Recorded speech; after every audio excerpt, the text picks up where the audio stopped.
Welcome to Mintel's Little Conversation podcast. Welcome to Mintel's Little Conversation, where our experts bring you fresh ideas and new perspectives on how consumers eat, drink, shop, groom, and think. I'm Edward Bergen, global food and drink analyst, all-round foodie, and I'm a massive hummus fanatic. Ahead of our Series 3 launch of Mintel's Little Conversation podcast, which is just around the corner, we have a brilliant special episode for you. But first, Happy New Year to all of you. May this year be one of resilience and regeneration, a return for hugs, social feasting, my mum's amazing cooking, and the return of listening to podcasts while on your commute. Anyway, today's special episode is a first for Mintel. We have our very first external guest, but I'll get into that. Plus, I like to build some tension. So it's January, and that means consumers making healthy resolutions. And one campaign has become a highlight for January for a number of years. Of course, it's Veganuary, the annual challenge where many consumers try a vegan lifestyle for the month. This pod will therefore look at the campaign and the future of the plant-based diet. Let's get into it. So today, firstly, I'm joined by my awesome food and drink colleague, Dasha Shaw, and our amazing external guest, the CEO of Veganuary, Ria Rehberg. Please, could you give our listeners a short intro? Ria, do you want to kick us off? Yeah, absolutely. First of all, thank you so much for having me. It's a pleasure to be here. And as you very well said, I'm the CEO of Veganuary. I joined them about 2 years ago. So Veganuary was founded by two people in the UK, Matthew Glover and Jane Land. And yeah, I'm very glad to be on board now and excited about what we're going to discuss today. Awesome. Dasha? Great. Thank you so much for having me. It's such a pleasure to speak to you, Ed, and to Ria, and to our listeners about this very hot topic. I'm Dasha Shore. I'm one of the global food analysts here, based in the United States. You might not hear that from my accent, but I'm based here in Chicago. And for the past couple of years, I've been covering animal proteins and meat alternatives. And lately, meat alternatives more than anything else, especially with the rise of plant-based trend. And I'm very excited to have this conversation today. So I just want to start, Ria, you're here with us. So the first thing I want to do is, why are we talking about this? And I wanted to, if you can give us a bit of an understanding of Veganuary, why does it exist? Which many of us know the answer, but, how far has it come? How many countries? What's the audience like? All those questions that we like to know. Can you just give us a bit of a background? Yeah, absolutely. So it was founded in 2014 by two people at a kitchen table. And the idea, of course, of Veganuary is to encourage people to try a vegan diet in January as a sort of positive and fun New Year's resolution. And back then, so for the first year, 3,000 people signed up and joined and did it. And I think our founders already found that to be like an immense amount of people that they hadn't thought to join the campaign so early on, but now it's of course really blown up and just become so much bigger. So apart from the UK, we now have teams in the US, in Germany, in Chile, in Argentina, and in Brazil. And then we also work with amazing partner organizations in several other countries in the world, so South Africa. And this year, for the first time, we came to France. We're working in India and Australia, Italy, Singapore, Sweden, and I hope I'm not missing some other countries there. But it's really become a global phenomenon. And still, the UK is sort of our biggest country. We know that 40% of the UK population know about Veganuary, so that's certainly much more than in any other country that we're active in. But we're really glad to see it really tipping over the shore and really reaching a bigger audience than it had before. And we're doing that, of course, with media work, but also on social media. We're quite active. So Veganuary was trending on Twitter and TikTok last week, for example. Absolutely. Especially on like such a young audience that we're seeing on TikTok. We really see it taking over. The hashtag Veganuary had over 100 million views there already. So we're really seeing that it's a much bigger audience that's interested in vegan eating now than certainly 7 years ago. One of the things that we're always discussing, especially Dasha and I, I guess I call myself what might be a flexi eater or something. So I love vegan food. I eat kosher food, so I eat kosher meat and so on. But when I'm out of the house, I eat a lot of vegetarian food and vegan food.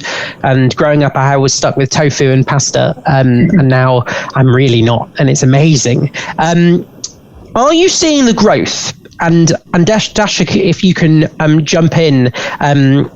After it, are you seeing the growth in consumers going, I want to be vegan, or is the driver the fact that it's a challenge, or is the driver the fact that consumers are just interested in trying something new and looking for innovation, and it's quite exciting? Like, what are you seeing the main drivers behind this amazing growth? Yeah, that's a really good question. I think it's hard to say. So we do surveys with everyone who signs up with us, and we ask them what their reason is for taking part. And there's three main reasons that people always state, which is for their own health, for animals, or for environmental concerns.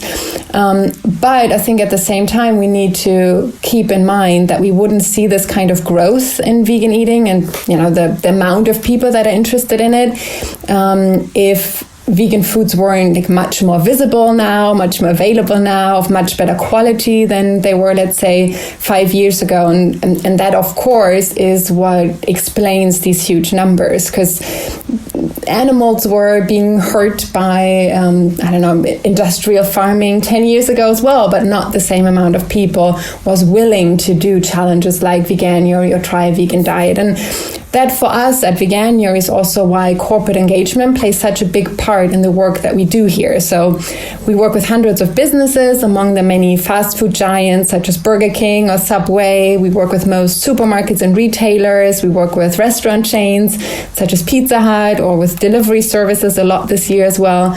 And we entice and support them in launching new but also better vegan products and menus. So we want to give them a sort of marketing opportunity to make their vegan offerings much more visible and ideally increase the quality over time.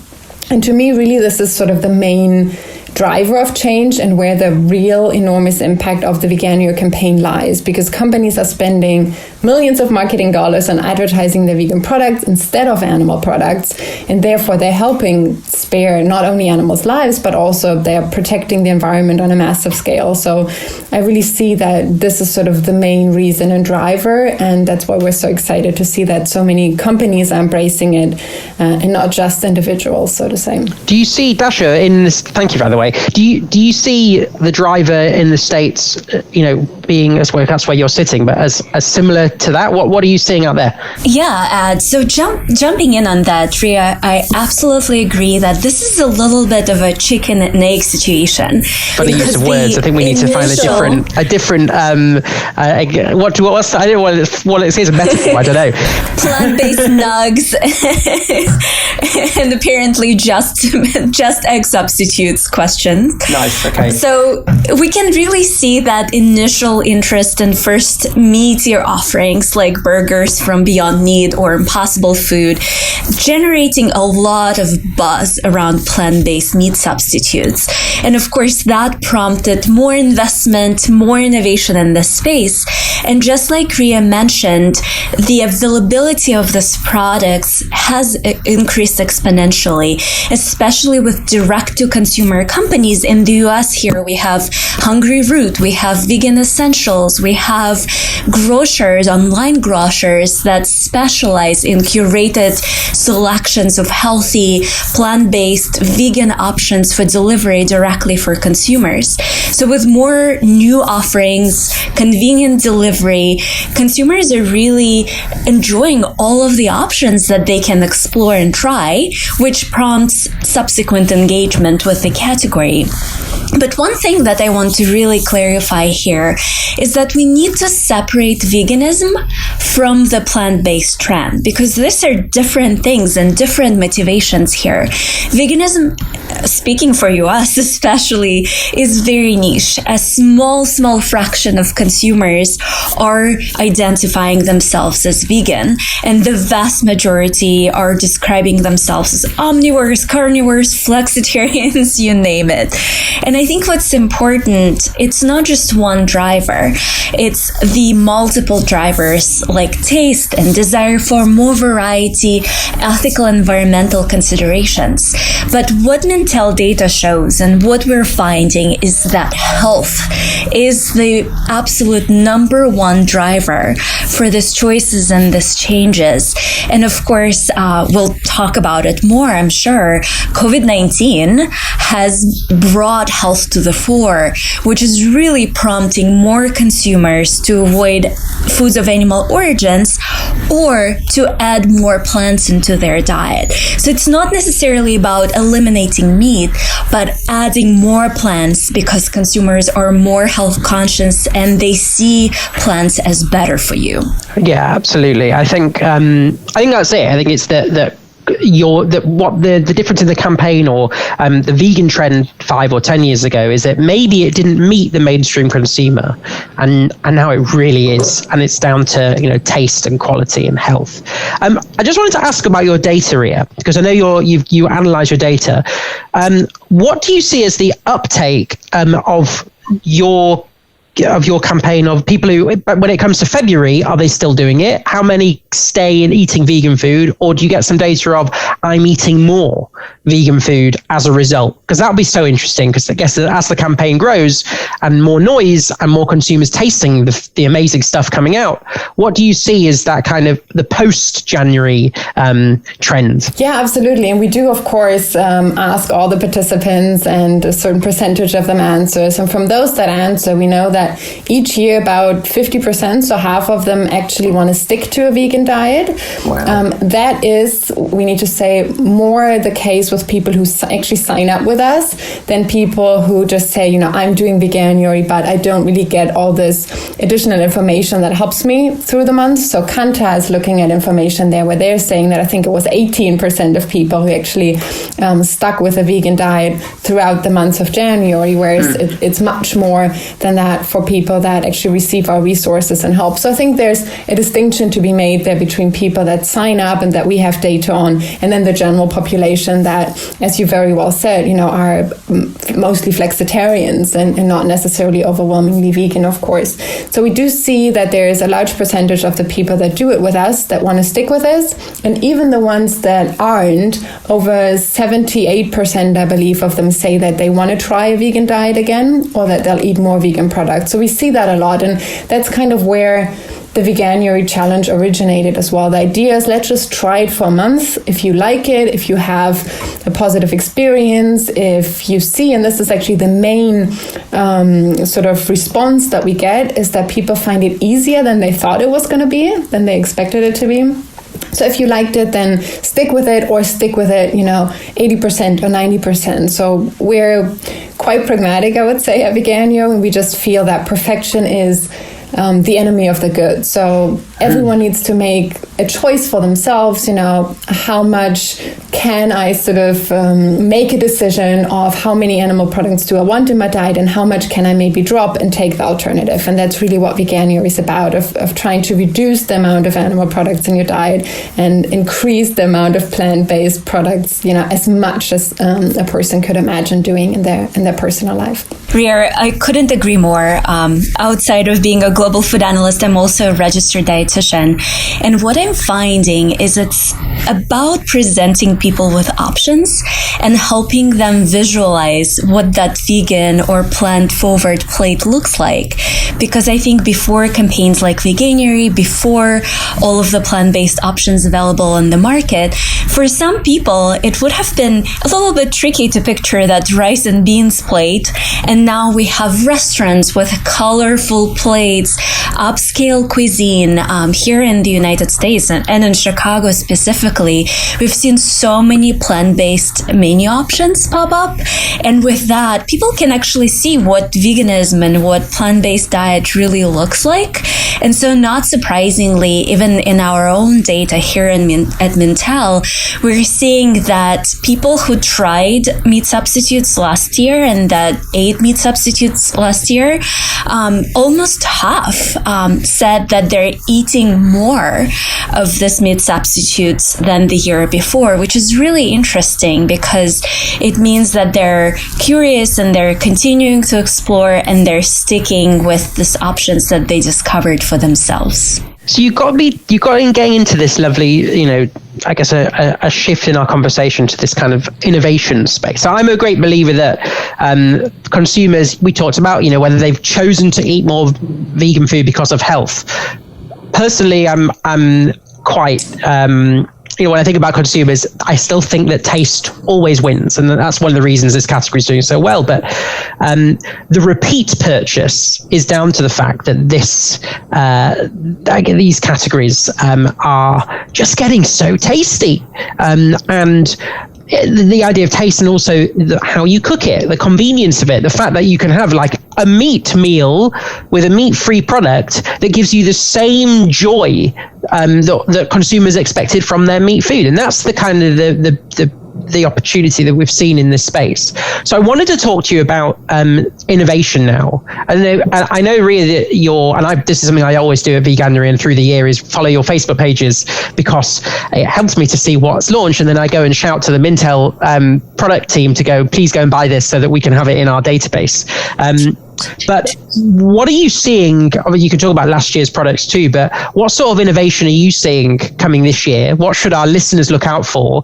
And what should the companies that are listening today be thinking about in their innovation strategies? We've seen that in this year's campaign, one of the bigger landmarks has been the involvement of the major supermarkets in Britain, so promoting Veganuary, but very much also speaking about the reasons why it's important to try a vegan diet. So that's certainly been a first. But in terms of really innovations, what we're seeing this year is really a lot of incredible vegan versions of vegan pork pies, for example. Vegan quiches are really taking over this year. I don't know if you've tried any yet, Edward. If so, you'll need to let us know which ones are your favorite. And in terms of innovation, I think the first time this has ever come to Britain is a liquid vegan egg, which I don't think we've seen before. So that's quite exciting. But really not just in the UK. I mean, we run a campaign in Germany as well for the second year in a row now, and that's really taking the Veganuary challenge on a lot. We have a lot of German supermarkets and discounters on board. I mean, they have things like pudding and cookies now. Subway also launched a vegan chicken teriyaki and a cookie for the first time in Germany. We have lasagna, and what I'm really seeing take over both in the UK really and Germany this year is fish alternatives. For whatever reason, butterfly pea, we see, is it butterfly pea that gets used as a fish alternative? I've seen all sorts of ingredients. Yeah, there's all sorts of different ways of using the alternatives, the different sort of products that we see. I mean, we have plant-based fish cakes from Tesco, Marks and Spencer's. I think the Vegan Butchers in Asda has a huge range of vegan fish alternatives. So there's a lot there, both in the UK and in Germany that we're seeing. So I think plant-based fish and egg alternatives are sort of the biggest trends and also gaps right now where we didn't really have that much. What we've seen last year is that we were missing a lot of chocolates and puddings and ice cream, but we're really seeing that that's been indulgence well. It's needed, absolutely. Right, in this comfort food driven world that we live in. Oh, absolutely, yeah. And I mean, I'm just amazed because I went vegan 10 years ago, and really back then there wasn't like veggie burgers that tasted anywhere near to what meat used to taste like. I mean, it was very much cooking at home, and I'm certainly not a cooking at home kind of person. So it was a few difficult first years, but now really, I mean, I live in Berlin, so Berlin I think is quite similar to London in terms of the vegan products and innovation that we see, and it's really kind of vegan paradise now, whereas a few years ago the situation was still very different. Dasha, you focus on substitutes. So what have you seen in 2020? What's cool and new what should our listeners look out for? Yeah, absolutely. So first of all, jumping in on something Ria was saying, many of the examples like fish cakes and plant-based patties and sausages and burgers and nuggets and all of this innovation like liquid eggs, you could see and track very tangibly the improvement in quality and taste and texture of these alternatives, because we've been playing around with plant-based patties for years and years and years. And of course, tofu and tempeh has been around for millennia. But as we look at the quality, and one of the Mintel's food and drink trends for the year, quality redefined, really speaks to it, is the idea that convenience and that time-saving plus quality are really important to consumers and will only increase in importance as the pace of life hopefully will pick up post-COVID-19. And I think it's very important to look at this landscape and really track the development of taste, texture, but also the convenience of these formats that can be popped in the microwave or toasted quickly without requiring extensive preparation. And one of the areas that I've been excited about is fermentation. And this is something new. In the past, obviously, we've seen many products that were made with mushrooms, for example, made with kelp or kale or other marine plants. But now we're actually seeing fermentation as a technique used to produce some of these meat alternatives. And one of the recent innovation and one of the companies that just raised Series A, so they're very early stage here in the United States, is Meaty Foods. It's a small Colorado-based food tech startup. But what's interesting about them is that they're trying to use fermentation to create whole cuts of meat. So we're looking at beef steaks and chicken breasts. This is not cellular agriculture just yet. This is not lab grown, but it's fermented using mycelium. And so they're able to replicate whole cuts, which was pretty much impossible before, because that's why we have minced hamburgers and minced meat. And here they are with their chicken breasts that are not only nutritious, they're high in protein, high in fiber, actually 8 grams of fiber in their meaty chicken alternatives. But they're also simple when it comes to ingredients. And this is something many companies in this space have been struggling with. If we look at some of the key players, their ingredient lists are still pretty long, which might not be acceptable with many consumers in the future, and I know we'll get to that. But what I love about Meaty is the ingredient list is so simple. It's just water, mycelium, some natural flavor, onion powder, and garlic powder. That's it. And they're able to deliver on the protein, deliver on fiber. So this type of innovation is something that I'm closely watching for the years to come, and really excited about the idea of blending taste and texture and formats that consumers love with the nutritional profile. So on that, which first, that's amazing because they're effectively growing using fermentation techniques. But on that idea of, and I feel like I'm going to be throwing a curveball, and this is maybe where we get into a bit of an ethics discussion. And I want to keep it brief, but we're going to try. We saw the news earlier this year of in Singapore, the first, safe to eat lab cultivated meat.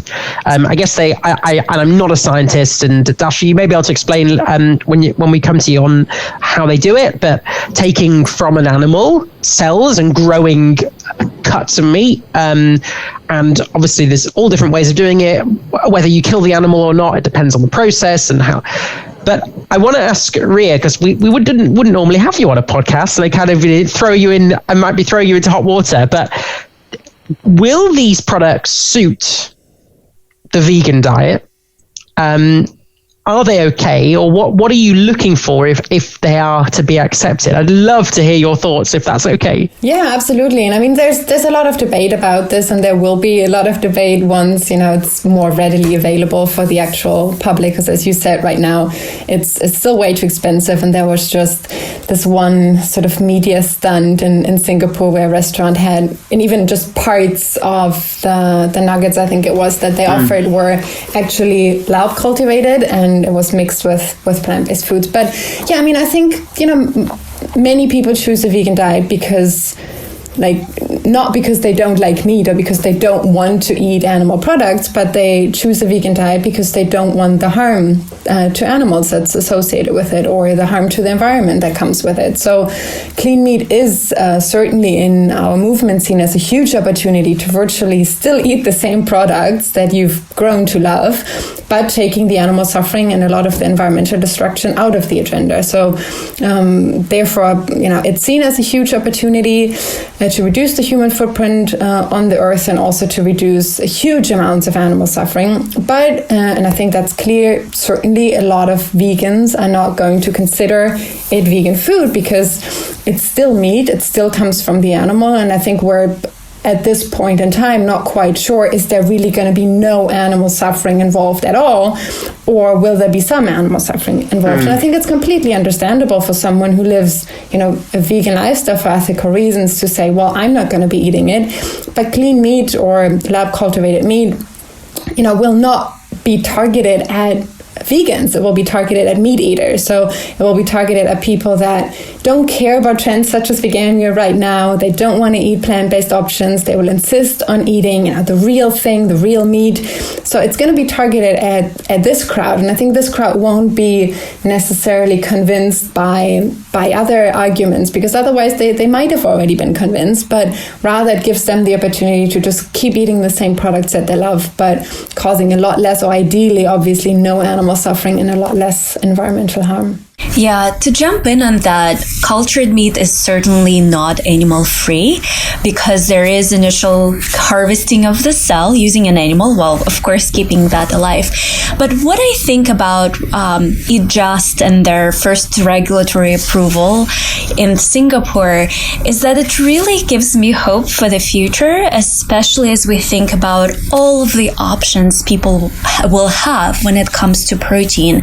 Of course, absolutely agree with Ria that these products are aimed at omnivores, and we know that number one barrier for people eating more plant-based food and meat substitutes is that, especially here in the US, people love real meat and they like the taste and texture of real meat, and that's why they're not quite open to meat alternatives.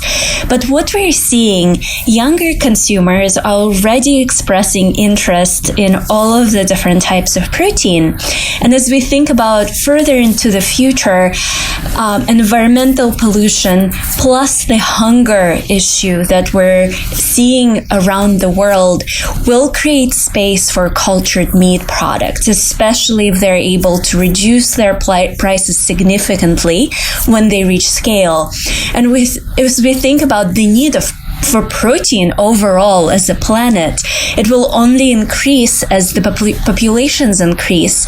And if cultured meat can offer a sustainable option that is also widely accepted because of its familiar taste and texture, that would be a great innovation to bring into the remainder of the 21st century. One thing to note, though, companies like Eat Just would need to find possibly better sources to generate the energy that they still require to power their bioreactors and other equipment that they need for cellular agriculture. So there is footprint, and if they can minimize that footprint, there is definitely a promising opportunity for technology in the future. Okay, so on that, and the future. Firstly, this has been amazing. I love the topic, mainly because I love eating the food. I kind of want to just ask you, this is sort of as a close of, does this trend, is it going to continue to grow? And what does the future hold? Ria, both for your movement and also for the movement, because we're seeing amazing change in the last few years. And then Dasha, you're looking after that category. So, please give your opinion as well. If this be our sort of a nice sign off, and then we're going to say goodbye to our listeners.